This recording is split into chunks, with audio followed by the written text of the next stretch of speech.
Welcome to the Motormouth YouTube channel. I'm Zach. I'm Andrea. And this is Questions, Coffee, and Cars 187. If you want to get a question in, how do you do it? Follow along on Instagram at Motormouth_Andrea. Every Sunday morning, I put a post out on Instagram asking for questions.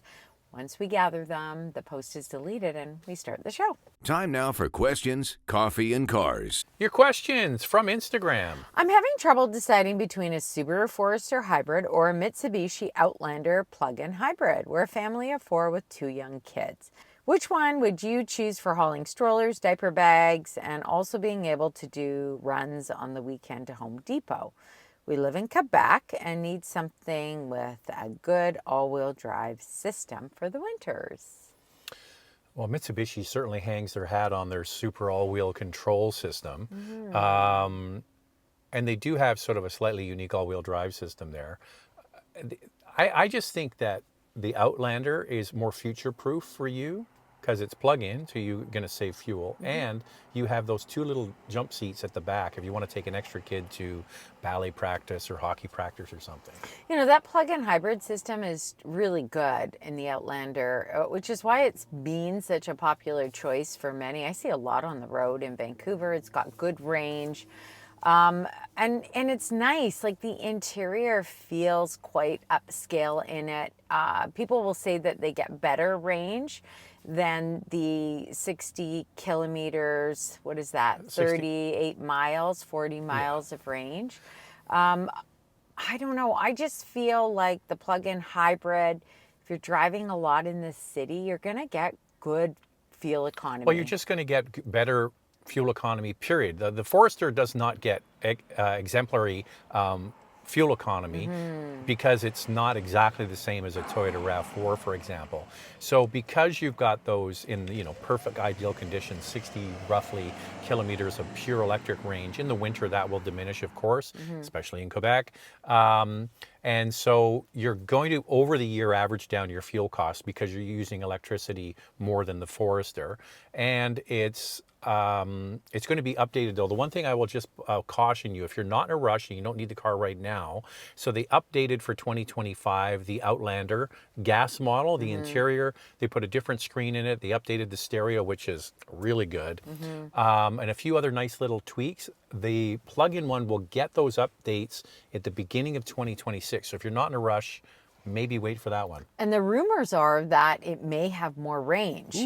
So we don't know. Those are rumors, nothing from Mitsubishi, but we see the new RAV4 come out with more range now. So I could see that happening with the Outlander as well. It's kind of a wait and see.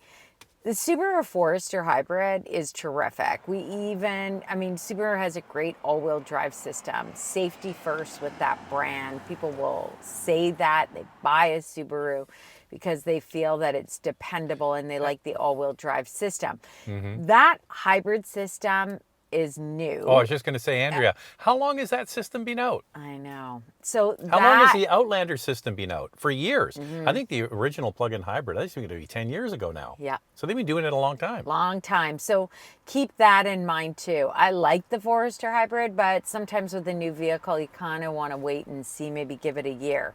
Okay, my gut to me, to you as a family, you're trying to maybe watch your budget, you've got little kids, you're future-proof because you've got the little jump seats in the back. You're not putting, you could put the mother-in-law back there. Not in the third row. Yeah, you could stuff her in there. No, for sure. no, you could not. Zach back with his mother-in-law jokes. It's been a while, Andrea. I thought I'd go back to the well with the mother-in-law jokes. Yeah. You could definitely put a very small mother-in-law back there. But you have those jump seats for kids. Yeah. And you're going to average down your fuel costs. But if you're not in a rush, wait for the 26. Unless they have a really good deal on the 25s. When the new ones are coming, you might get a good lease rate or something. They might. One great thing about Outlander is that there are so many trims to choose from. Like, they've done a good job with the trims. Sometimes I say to them, God, you get too many trims. But the Forester in Canada, it's only the top trim. That's it. So it gets up there in price. I know you weren't able to make the New York Auto Show. Any idea when you might get to see or drive the new 2026 Palisade? Any thoughts on comments on it based on info you've read or seen? Well, we are going to be driving the Palisade, the gas model, not the hybrid yet. That's coming out July, later. right? Yep, July, third week of July. So stay tuned for that. Looking forward to driving it. I mean, the feedback online is very positive. Polarizing, bit Yeah, polarizing. bit polarizing with the exterior, but people are like, wow, the interior feels good, looks upscale. I don't know. I They're gotta wait and all see. over the road in Korea. We were just in Korea a couple of weeks ago for a Kia event, and they're everywhere already on the road there. They are. And you know what? It's quite interesting the way, I mean, it's quite successful the way the Hyundai Group has been able to divide up these different divisions, whether Hyundai has a very unique design language, Kia has their own, they feel like different products, even though underneath they're the same. So I think job accomplished there. Do you guys have to clean the cars you review? I ask because sometimes the clean job looks better than others. Maybe you guys were in a hurry on some.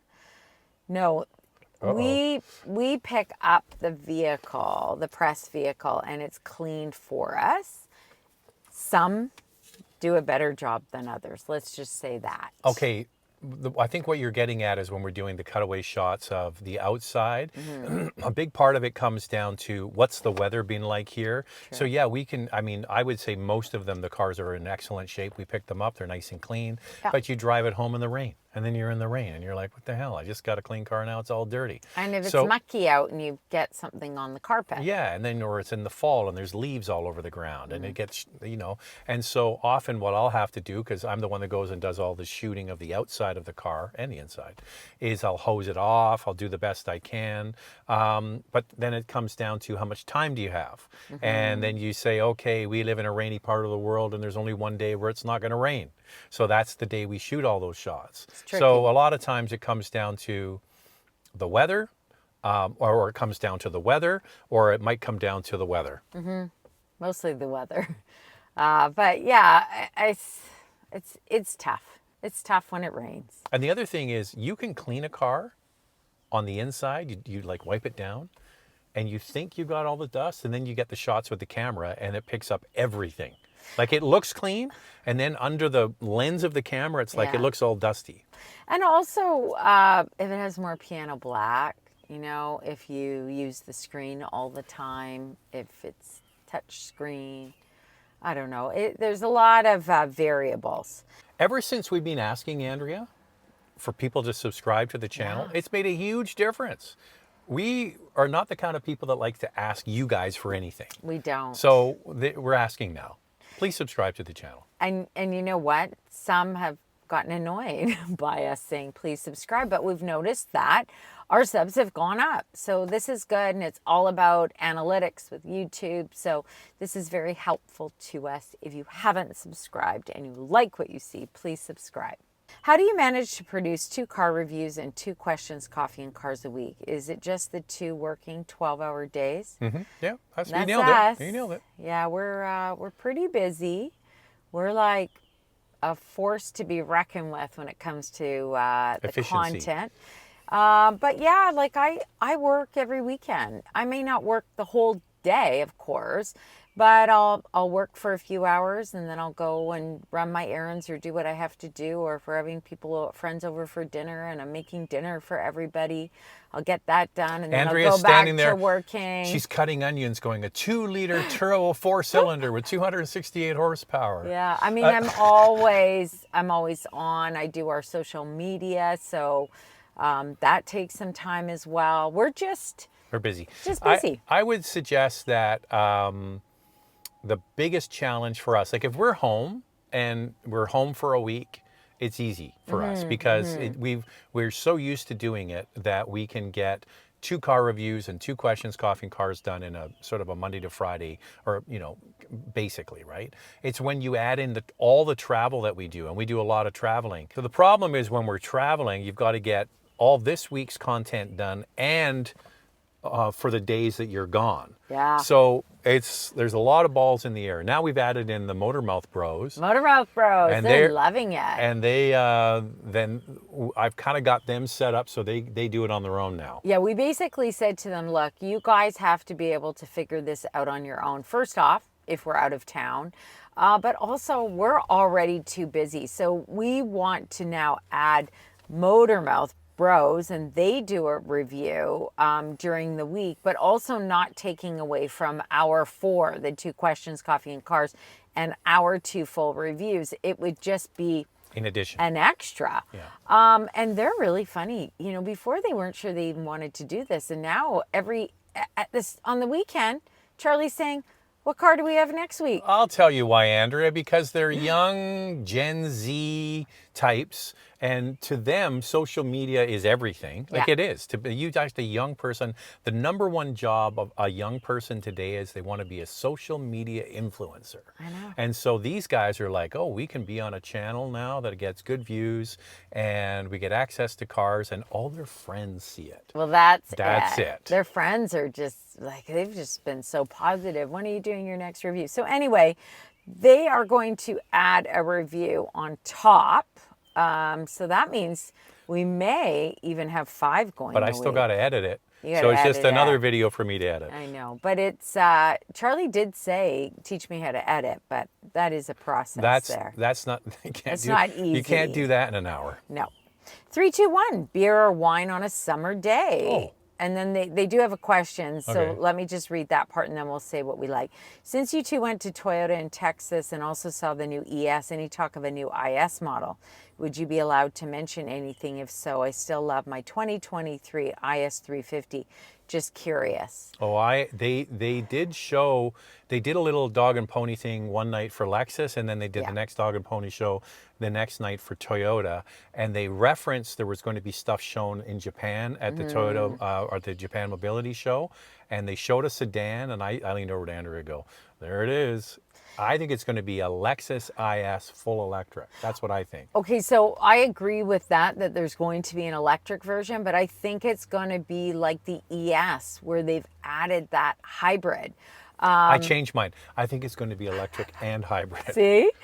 So I think that's going to be the same platform and they're going to move it to the IS, but I believe that the gas model will be gone. That's all we really know. By the way, it's garbage day today here, so they're just all fast and furiously Flying around with a coming. garbage truck. Just don't hit us. So, yes, something is coming, and maybe it will be for next year. I think it's going to have that same powertrain platform as the ES. Yeah, so when they develop a new platform, they has to be scalable, right? Yeah. So I would totally agree with Andrea that they can have the ES with the bigger sedan and the smaller one and call it the IS, which absolutely makes sense, which is why you should run out now and get the last of the naturally aspirated V6. But he has or the 2023. keep your, I didn't hear that Oh, part. yeah, You yeah, have a yeah. 2023, keep it. Yeah. That thing will last forever because it's just, I think there was a study that said the Lexus IS is the most reliable car sold. And we actually prefer the 350, Absolutely. the one that you have. Over the 500. Yeah. Don't like the transmission in the 500. No. So I would just say keep it. till Oh, you we know- didn't do the wine or the beer. Oh, yeah. 3, 2, 3, Okay. 2, 1 on a summer day on the deck, On the Zach. deck. Picture it. Okay, this is first drink.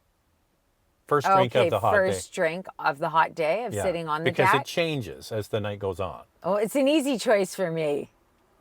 3, 2, 1. Wine. Beer. Actually, it's not that for Andrea either. Hers is a gin and soda. Yeah, I actually like a gin and soda now. I'm like full on gin and soda with lime or lemon, and I just love it. And I tried this grapefruit one the other day, and it was delicious. I might even add, Zach, you know what I might do this weekend? What's that? I might do the gin and soda with the Perrier grapefruit, let's say. That's good. And I might add a slice of grapefruit. I am, if I'm going to do a gin, I do what's called a gin and sonic, Yeah. which is half soda, half tonic, because I don't want it to too sweet. I've changed, Andrea. I do like red wine. I'm sort of like a red wine guy. I like Italian red wine. But I now have, I drink a lot more white wine than I used to. I love Sancerre. I was just going to say that. French, it's expensive. It's a special treat. It's a treat wine. I'm not drinking that every weekend. It's a treat. someone's coming over for dinner, we'll go and spend a little extra and get some of that. It's expensive. And I love champagne too. I mean, Speaking of expensive, if a our friend- champagne tastes over there. Well, we don't get it all the time. Let's say a special It's a occasion. special treat. I love to have a start with a glass of That's what I'm saying. champagne. It's how you start. Like, so you Yeah. might start your time on the deck with a glass of sparkling wine or a glass of white wine or a nice cold beer. But I don't like beer. I don't like the taste of beer. I've never liked the taste of beer. You know what I think I do my best drinking? When it's When? free. When it's free. When it's free or somebody's bringing it to him. Uh-huh. Do you see the cost of used cars dropping? Sorry. Sorry. Are you doing comedy now? Okay, Do you keep going. see the cost of used cars dropping anytime soon? It still seems that they haven't dropped much since COVID, at least here in Canada. Can I just explain a little bit about how inflation works? For sure. Inflation is the rate of change, okay? You would have to have deflationary pricing in order for the price of vehicles to go down. So what we had during COVID, we had supply chain issues, we had a huge ramp up in inflation. So we were running at sometimes up to 10% inflation. Now that's tamped down to about 2%, 3% inflation, but it's still inflation. It's the rate of change, and change means prices going up. Add in tariffs on steel and aluminum, prices are not coming down. No, I mean, there is only one thing I was thinking about with the used car market, and Zach and I have talked about this before. Canadian cars can be shipped to the US, these used cars, and there's less of that happening now because of the tariffs. So then I was thinking, will we have more used car inventory here in Canada, and then that might bring the price down, but we haven't seen a lot of movement on that. So it kind of seems like it's not going to happen. Yeah, so, you know, the prices of new, this is interesting, automotive news is an industry, online and print edition goes to dealers, people in the car industry. They have a really cool thing on automotive news. They actually have on the homepage of the website how much the average car costs now in the United States, American website from Michigan. Yep. How much the average car costs in the US and how much it's gone up in the last day. I think that's a great thing And to see. they monitor the market every day, and Yeah. every day the prices go up. Every day. It's crazy. And I also think in the used car market, it depends on the vehicle, the brand of the vehicle, how popular it is, how many are in the market at the time. All of that, how many kilometers or miles are on it. I would say the one thing you want to do is fish where the fish are biting, right? If you're looking for a used car, for example, look at a car, not an SUV. Everybody's, I gotta have an SUV. You don't really. You can get by with a car. So if everybody wants a compact or subcompact SUV, look at a compact car. Now, the only bad part about that is there's two major brands that dominate that, which are Honda and Toyota, and they hold their value, and their used cars are expensive because they're reliable. So Yeah. we're talking Civic and Corolla. But you can find a used Camry, something like that. So a sedan will be cheaper than an SUV. And I remember we bought a 2017 Honda Civic used Well, for here he the comes boys. again. Here he comes I again. gotta say, I am very distracted today. There's there's just the garbage so can. much action right now where we're parked, and it's usually really quiet, but there's so many people. There's dogs, there's the garbage trucks, and just cars coming. I don't know what's going on today. You know what? Maybe there's a road closed. No, they it seems said- like they're all... They said Drea's parked. Go by and see her. Oh my gosh. What were you saying? Anyway, I'm totally distracted. What were you saying? You got what was I distracted there. saying? Oh yeah, so we bought a 2017 Honda Civic, and it was used before COVID. It was 3 for years the old. boys. We did it for the boys. It had forward collision Nice- warning. nice They parents. were, Nice parents. Yeah, they were learning how to drive. We just wanted something that was reliable and safe. We still have it today. It's been great. But during COVID, it went up like $8,000 or something like ridiculous. that. And I was like, oh my gosh, now we're... And then Zach says, maybe we should sell it. I said, forget it. What are we going to buy? A Maverick. That's what we're going to buy, Andrea. That was the plan. We'll trade in the old Civic and get a Maverick. But Ford wasn't playing along. They weren't giving us a good deal on the Maverick. We tried to buy the Maverick. Charlie was all over it. He was like, poor "I Charlie. He really, at first, he wasn't sure, and now all he thinks about is the Maverick He says, or a 4Runner. When are you getting the Maverick in the press fleet? I said, well, it's coming. Oh, we got to do a Motormouth Bros on that. I know, and he wants Tacoma too. Anyway, what can you do? I want a lot of things, Andrea, but I'm not getting them. Let's do one more. Okay. Love the show. Keeps me constantly entertained. Well, we're happy to hear about that. If you had to pick a jack of all trades car and money was an issue, what would you pick? A car that is fast enough, comfortable enough, spacious enough, economical enough. Interesting. It's funny that, that you bring this up today, because I was picking up a press car today, and the young guy that runs the media fleet, he just bought last week a 2001 BMW E39 M5. That's my wheelhouse. 400 horsepower, rear-wheel drive, manual transmission. The last great M5, if you ask me. Maybe arguably one of the best M5s ever made. Okay, so I could live with that car every day. It's got 4 or 5 seats, big enough trunk, 400 horsepower. It'd suit me just fine. I mean, there's so many choices out there, aren't there? And you said that money isn't an object. And so I was thinking about, would I go luxury? You know what? I'm just going to go with non-luxury. And I'll tell you why. Because first off, I think it offers a lot of value. It's comfortable. It's fuel efficient. The resale value is good. And it's dependable. Do you know what I'm going to pick, Zach? You better not say a RAV4. Camry hybrid. Oh, back to sedans. Yeah, I mean, I like that. Back in the day, when I was in sales at Pepsi. Did it have to be a car? No. Okay. It could be any price. Economical. No, but does it have to be a car or an SUV? Yeah, he didn't say. He said any vehicle. So a Camry, huh? I just feel like it will appeal to a lot of people. It is comfortable. It's fuel efficient. Great resale value. Dependable. I mean, there's a lot of things. Someone might say, "Oh God, that's so boring." Budget? Sure, it's boring. I mean, you know what I would pick today if money wasn't an object?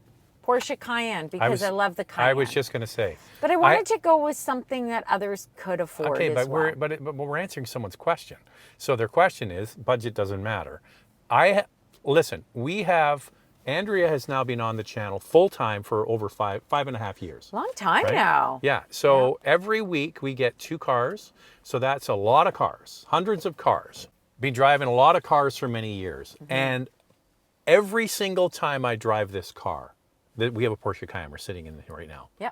I'm like, what are you going to get that's better than this for everything? I know. It's performance oriented. This one is particularly good on fuel because it's a diesel. It fits everybody in the family. I can go to Home Depot with it. You can tow 8,800 pounds with it if you wanted to. It's great. Or the other one I would. Oh, and just one more thing. Reliable. The other one I would buy would be, a Grand Highlander just went by. See, I'm so distracted.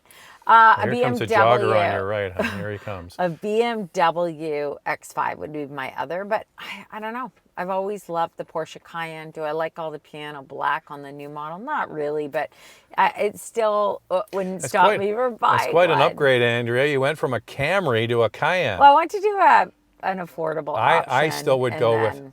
Well, you know what? Actually, now that I think about it, an E39 M5, cool, love it. What I really want is an E39 540 Sport Package manual transmission. Same car. There you go. V8 manual. Station wagons are cool. So the boys, we were out last night, went for a family dinner, really nice dinner at a restaurant, and they sat in the back of this. No complaints. It was great. I drove. I drank. Some of them said to me, a few in the car, "Oh, why are you going home this way?" I always go home this way. And you know what? I got us home like that. Lickety split. And I think they were impressed, and they're going to use my route. Don't count on it. They will. Thanks for watching. How do you get a question in? Follow along on Instagram at motormouth_Andrea. Every Sunday morning, I put a post out on Instagram asking for questions. Once we gather them, the post is deleted. And then we start the show. Thanks for all the great questions.